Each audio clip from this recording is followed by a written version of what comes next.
गांव रंगपुर अपनी भव्य होली के लिए प्रसिद्ध था। वहां की होली में रंग, गुलाल और प्रेम की अलग ही मिठास थी।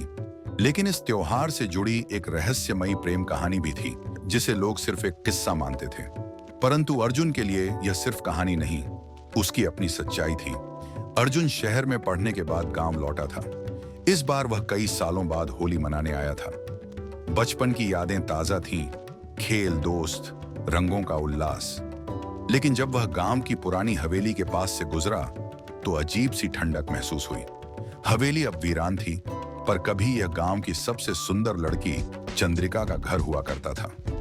लोग कहते थे कि सालों पहले होली के दिन चंद्रिका की मृत्यु हो गई थी। कोई नहीं जानता था कि कैसे, बस यही अफवाह थी कि उसकी आत्मा हर होली पर हवेली में लौटती है।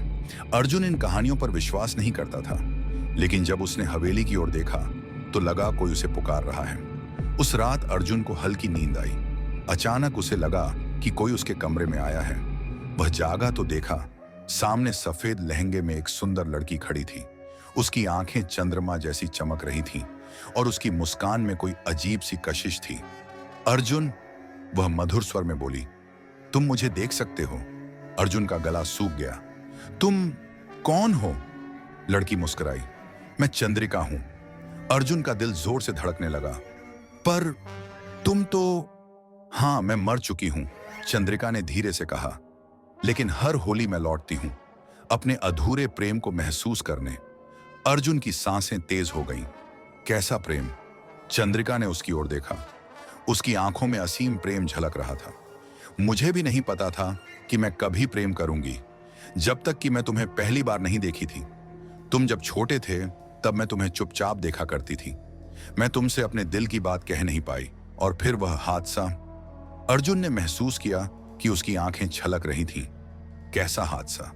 चंद्रिका ने एक लंबी सांस ली। उसी होली पर जब मैं तुम्हें रंग लगाने आई थी, मेरा पैर फिसल गया और मैं हवेली की छत से गिर गई। मेरी आत्मा तब से भटक रही है, इस इंतजार में कि कोई मुझे याद करे, कोई मुझे समझे। अर्जुन ने धीरे से उसका हाथ थाम लिया।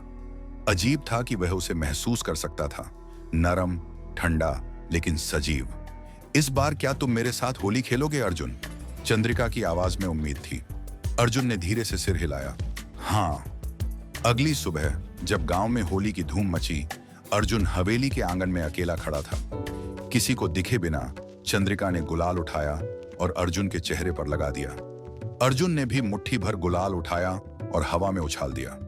चारों ओर लाल, गुलाबी और पीले रंग बिखर गए, और उस रंगों के बीच चंद्रिका की हंसी गूंज उठी। लोगों ने देखा कि हवेली में हवा में रंग उड़ रहे थे, लेकिन वहां कोई नहीं था। अर्जुन मुस्कुराया, अब तुम आजाद हो चंद्रिका। चंद्रिका की आंखों में आंसू थे, लेकिन वह अब हल्की लग रही थी, जैसे वर्षों की पीड़ा धुल गई हो। अर्जुन, मुझे अब कोई बांध नहीं सकता, लेकिन मैं हमेशा तुम्हारे साथ रहूंगी, हर होली के रंग में। धीरे धीरे चंद्रिका की छवि धुंधली होने लगी और फिर वह रंगों में घुल गई। अर्जुन ने हाथ फैलाया, लेकिन अब वहां बस हवा थी। गांव वालों ने अर्जुन को रंगों में नहाए देखा, लेकिन किसी को नहीं पता चला कि वह किसके साथ होली खेल रहा था। बस हवेली के आंगन में गुलाल की एक लाल लकीर अब भी मौजूद थी, मानो यह साबित करने कि प्रेम कभी मरता नहीं, वह बस एक नए रूप में लौट आता है।